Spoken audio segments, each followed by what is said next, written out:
All right, good evening, everybody.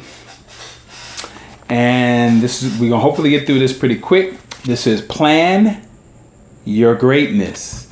I'm your gracious host, Carlton Hamilton, and I've got some great notes here because we got some good stuff to cover. Because I had promised that I was going to do a video that actually detailed the 3 questions. Okay, and that is the foundation of the book. This is Plan Your Greatness. This is about the book, Plan Your Greatness, Life, Love. You see right back there, there's the title, Plan Your Greatness, Life, Love, and Business After Sports and Prison. Basically kind of a mini autobiography. But I'm gonna give you something real quick. Well, let's go into the weigh-in. Little short workout today with my daughter. They're going to Vegas tomorrow. That's why I'm not gonna be on here too long. I'm gonna have to get up early and get her out to the school so they can all get going on their trip. They're gonna be leaving about 5 a.m. in the morning. But the quick weigh-in. Been working out with my daughter. I'm down to 255. So I've been hovering right around there, and now that she's leaving, I'm gonna take a little bit of a break because all that pounding on my knees are sore. But I wanted to make sure and give her every day that she wanted to get on the court, that I could give her, just go out there and play with her. So my knees need a little day off. All right. Other thing is, look at me absolutely repping my city, Chicago Blackhawks, Blackhawk hockey. Love that symbol. I got my daughter and a son. I got my son like a red top, like almost a jersey last time I was there. And then I got my daughter, I think I got her almost this identical top. I think hers has just the bigger, like this, the symbol right there. She just has that on her thing. All right, so weigh in, doing well, moving. Let's get to the topic. But again, before we get to the topic, I want you to take a moment to share, like, or subscribe to this channel so you can stay up to date when I go live or just when I post something new, because I'm going to be trying to post something like every single day. It takes me about an hour or so to put together, maybe a couple of hours to actually put together all the content that I want to do for the particular show. Sometimes a little bit longer. It depends on what I'm talking about. But this one took a little longer. So that's why I've got to it a little bit later on today. All right. So the topic for today is, what do you want? Okay. And that is the first question of the 3 questions that are the core of the book. The book is called Plan Your Greatness. It originally started out as Expressions of a Witness, and that's actually the journal. So once you get a hold of Plan Your Greatness, look through it, you're gonna want to go back and get Expressions of a Witness, which is actually the daily journal I kept in prison for 4 years. I kept a daily journal almost every day, documenting everything that was going on. So it's fascinating on my progress as an individual and the stuff that was going on in there and how it affected me, because I wrote it from the perspective. I didn't intend on it being a book, but I wrote it from the perspective of how was my prison time impacting me? How was I making changes? How it was a mind-altering experience. Okay, so that would be a beautiful piece to go with once you have a chance to read Plan Your Greatness. And I'll give you an example. Napoleon Hill wrote Think and Grow Rich. So most people are very familiar with that, but most people are not familiar with the first book that he wrote, which was called The Laws of Success. That was almost a 700-page research paper that he had done it took him 20, 25, 30 years to gather all that data of interviewing the 500 wealthiest people in the world. What were their traits, different things, what did they do, how did they get up, how did they go to sleep. He documented everything. And then from that research, I believe he ended up interviewing another 13 to 15,000 other people to really compile data as far as behaviors, as far as people being successful and unsuccessful, that no one has matched. I mean, we've got technology that compiles all this data, but nobody could get to the nuts and bolts because his was mostly done through face-to-face interviews. Okay, so very, very powerful in that regard. All right, so we get to the question, what do you want? That's the first question in the series, because you want to ask, what do you want? Why do you want it? And can you picture in your mind's eye? Because right now, your current eye doesn't see what you want to be. It doesn't see it in the world. But your mind's eye, you can project and you can predict and put that picture in your mind. So what do you want? Why do you want it? And can you see yourself having it?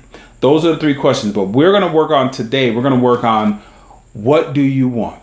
So first of all, this is in chapter 3 of the book, Plan Your Greatness. So if you get it and you want to know exactly where it is, just scroll down or whatever, or flip to the page, chapter 3, and then it talks specifically about what we're going to get into. You must be intentional, deliberate, and very specific about what you want. Very simply at that point. Intentional, deliberate, and specific. Now, I'm going to go out a little bit, and then I'm going to bring it back in. All right. The universal mind. Okay. There's this mind, I believe, that connects us all. Because right now, I believe we have about 8 million people on the planet. But think about that. There's 8 million people alive. So that means that there were 8 billion people alive. So that means there were billions of people before we've got to this 8 million. And all those had thoughts and dreams and ideas. So this 8 billion people are swirling around with all these ideas. And now there's these, I don't know how many billions of people before that are their ideas and spirits, everything are still swirling around in this whole universal mind. Now, when you say, what do you want? Understand this. I'm going to read this to you. The universal mind is only concerned with your desire, your intention, the intensity, and the belief in what it is you want. Okay? Now, here's the double edge to that. If you want to do crazy stuff, like go shoot up a school, or you want to create a computer, like Bill Gates, or create the system that allows computers to communicate, you can do that. The universe does not play judge and jury. The universe just says, how intent are you? So without me going too far left or right with that, just understand that the people that are actually successful in doing the good or the bad that they do, it has everything to do with how much they believe they can carry it out. What's the intention, intensity, and belief of what it is you want to do. All right? Because now we have to go a little bit out there again, and I'm going to bring you back in. And that is a little bit of science, and that is understanding what is the first law of thermodynamics. And I looked it up, and the first law of thermodynamics is the law of conservation of energy, and it states energy can neither be created nor destroyed. Now, just that simple understanding lets you know that we don't have anything to do with that. It's just there. It's already there. It already has been. Now, that could get into a nice debate where you talk about somebody who's talking about creationism and evolutionism. And what's interesting is that I don't think it lends itself toward either side, because if energy is just always there, it wasn't created and it didn't evolve. So it was just there. Interesting. All right. So, however, it can move and it can change forms. Because you see, I got this up here. It says law of conservation of energy. It says energy cannot be created or destroyed. It only can be transformed from one form to another. That's it. It's always here. And we can manipulate it, move it around different things, or it transforms through nature. Okay. But energy is always there. That's important to remember, because we're going to come right back to it. All right. Now, the same thing is with ideas. Ideas are always there. They're not new. Okay. They are from other people or other spirits or ideas that did not bring that idea to physical existence. Follow me on that? Okay. So when we birth these ideas, when we say, what do I want? You start tapping into this universal mind, And now here comes these ideas. Now here's what's interesting, what I believe. Okay. I believe that energy, when you say what it is that you want, I believe the energy out there sees that you want something and it goes, it starts shooting the ideas to you, because it says that I believe that if you can think of that idea, if you stay on it, you can bring that idea into physical form. Just by the simple fact of you thinking of it, you are tapping into a source that you have, and you are now possessing. You already possessed it, the physical capability to bring it. Now you're tapping into the idea. You've been connecting to that source. Now let's get busy and you can actually bring it in. That's what I believe. All right. So, but what's interesting about that is it's the same thing. It goes back to the beginning. Energy can never be created nor destroyed. So then I believe that energy never dies. It is constantly searching for a place. And when you have the idea, you now become the one who could bring it, because you thinking of the idea, you actually are thinking of what you can do with that energy. Okay. All right. So, and I think about that. 8 billion ideas, multiple billions of prior ideas. And Dennis Kimbrough brought something up. He said that he believes, I'm getting a little ahead of myself. Okay. All right. So once you have that idea that comes into mind, you have to think about that during the course of the day. And I've researched this before. They said that at any moment you have about 2 million bits of data that you're trying to figure out every moment, like right now, 2 million bits of data. Now, here's what's interesting. That data gets condensed, that by the end of the day, you took that 2 million bits of data and it turned in about 70,000 thoughts. Okay. Your focus. And that's with the reticular activator. And that's a whole nother conversation. That's on another video.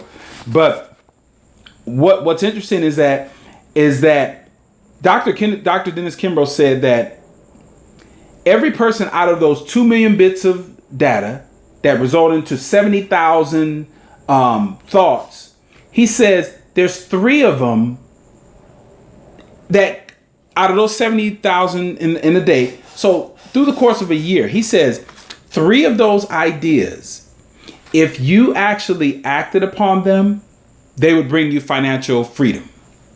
Meaning that you have it. You just have to put that action into it and get it going, and you could actually create the type of life that you want to. 3 out of all those ideas, 3 of them can be turned into something. So you gotta be ready and ready to just jump on it. All right. So now this is what we're getting to.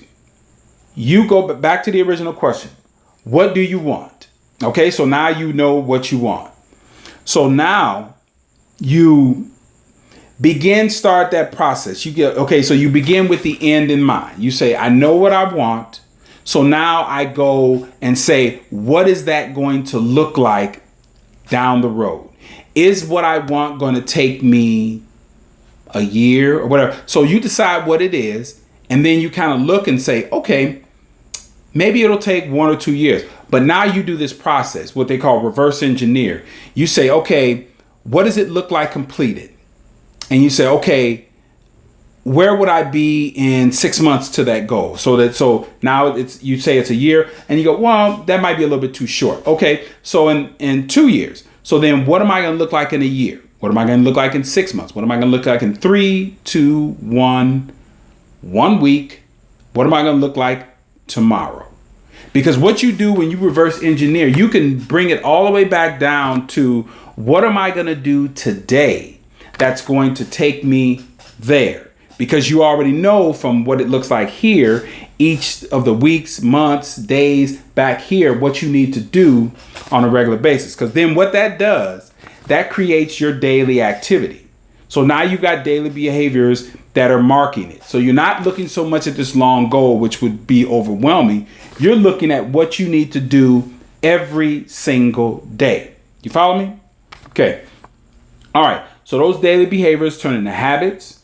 those habits turn into three specific things. They turn into skills, they turn into knowledge, and then they turn into execution. That execution turns into character, and then that character actually becomes you at the end of that goal.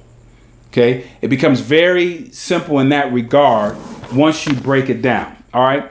So now you know, you reverse engineered it back. Now you know the daily behaviors that are required to get you there. Now you have a year, a day, like a year, a month, a day, and a specific time that you now can reach your goal.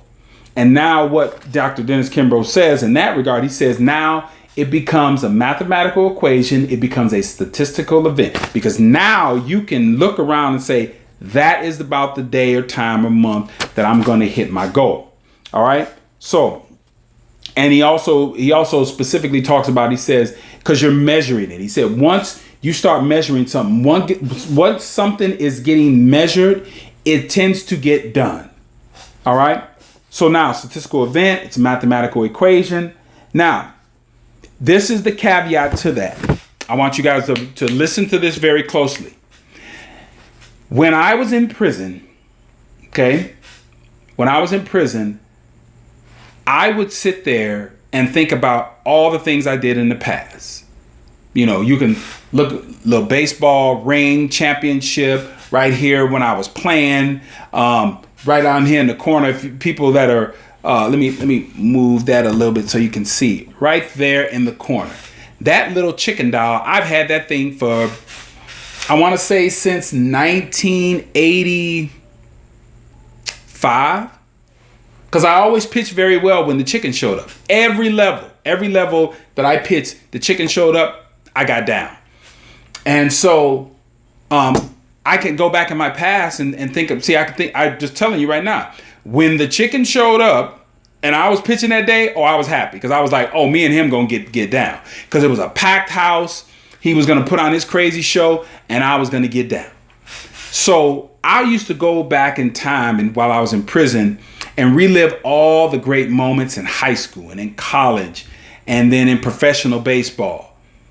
Then I would go to the future and I would say, these are the great things that I'm going to do in the future. I'm going to be a social worker. I'm going to be a business owner. I'm going to be a college graduate. I'm going to be a motivational speaker. I'm going to be an author. I was projecting all that stuff. But here's what happens. All right. You got to come back to reality. And so as soon as, I'd be meditating in the morning, meditating in the evening, whatever I'm doing. I could be engrossed in a book or just in my own thoughts of the past or the future. But as soon as I opened my eyes, or as soon as I came out of that trance, I looked around. My room might have smelled like a fart because my cellie was in there. Might have been blasting some music I didn't like, watching some show I didn't like. I couldn't just leave out of my cell in the 8 by 10 by 12 foot box of cement and steel. That's where I was. Couldn't go anywhere. So imagine how crushing that is, that you're imagining, not your imagining, but you're living in your past, and then you're imagining this great future, and all of a sudden now you got to come back to now. That sucked. All right. So it reminds me, that's why I have this book over here. And as you can see, there's Dr. Dennis Kimbro. But this book right here, Man's Search for Meaning by Viktor Frankl, he said something very powerful about that. He said, and this guy, while he was he was a clinical psychologist. So amazing that he's observing it from probably the eye of a psychologist as opposed to just a regular person. He stated that he noticed individuals would spend a lot of time in their past. Others would spend a lot of time in their future. They refused to come to the present and acknowledge that they were actually in there. And that became troubling because it had them it made it difficult for them dealing with that. So he stated very clearly, he said, you have to come back to reality. You have to acknowledge where you are, because if you don't acknowledge where you are, you're not going to grow. Very powerful. It seems a little off. You want people to kind of lay in their past no, but I'm here to tell you that's exactly what I did. When I was in the past or I was in the future, man, I felt great. Soon as I came back to reality, life sucked. But I learned that in order for me to get better, I needed to embrace where I was right now, understand that, yep, you did something stupid. You're in prison right now. So what are you going to do? What are you going to do every single day to make sure that when you leave this yard, leave this system, that you're never coming back and you are a better person? And the only way that you can do that is if you embrace the now. That's the only way. And he eloquently put that very in the book. I would recommend reading that book if you just want to understand how do you embrace the now and move forward. All right. So great piece that he brought about in the book. Now, this is what I want to follow up and I want to close with everybody. And that is, I want to challenge everybody that's watching this video. Again, like, share, subscribe to this channel, Plan Your Greatness. Maybe go to planyourgreatness.com and look for some of this gear. It's going to be something like this, but it's going to have more Plan Your Greatness stuff on it. All right. Just digress a little bit. All right. What are you going to do? Okay. You are going to, the challenge is, you're going to ask yourself, what do you want? And after you ask yourself, what do you want? You're going to then, you are going to lay out specifically, after you decide what you're doing, you're going to reverse engineer it. You're going to go all the way to the end and say, hey, what do I want? This is what I want. This is what it looks like 6 months from now, a year from now, whatever it is from now. Then you're going to start working your way back. So let's just use a year, for example. It's a year. You're going to say in 11 months, what does this look like? 10, 9, 8, 7, 6, 5, 4, 3, 2, 1. 3 weeks, 2 weeks, 1 week, tomorrow. So then now you can say, what do I need to do to move myself forward that moves me closer to that goal? Okay. Now, once you get a couple of days, weeks, or whatever, they typically say 21 days. Now you're in it. But once you get your momentum going and you're going in that direction, now you're going to have something very clear. You're going to have a deadline. You're going to have a date. Because if you don't measure it, like Dr. Dennis Kimball said, you're more than likely not going to reach that goal. So you have to measure yourself, give yourself a deadline, date, month, time. This is what I'm going to reach. And then you come back to reality, as I said before. You reverse engineer it. You come back. Now you start the process and you're in the grind every day. You always have to come back to the day, to the daily, to the reality, and grind every day. That's going to get you there. You can't spend all day in the past. You can't spend all day in the future. You've got to come back, because realistically, all you have is today. You can't change the past. You can project and predict what it's going to look like, but if you don't do the work today, you won't get there. All right? So now, that's my challenge to you. Ask yourself the question, lay out the daily work that needs to be done, and then get busy into getting the action done. All right, that's it for today. Plan your greatness. Thank you, everybody, for joining in today. Again, share, subscribe. What is it? I said share, then I said subscribe, and then like this page. All right, Plan Your Greatness, and I will see you all again soon.